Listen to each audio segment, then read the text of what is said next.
Lepas tu kita unboxing brand daripada WSKEN ni. Tak tahu lah boleh ke tak boleh Kita try First kali kita lap dulu. Pastikan tak ada abu lah. Lepas tu kita gunakan wet ni. Lepas tu kita gunakan wet wipe ni. Untuk kita bersihkan dulu dia punya lens ni. Dia punya screen ni kan.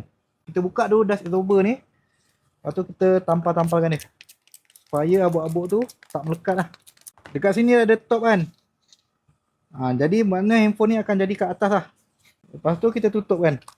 Kita tekan-tekan sikit. Lepas tu kita tarik plastik ni. Kita tarik slow. Okey. Kita tarik sampai habis.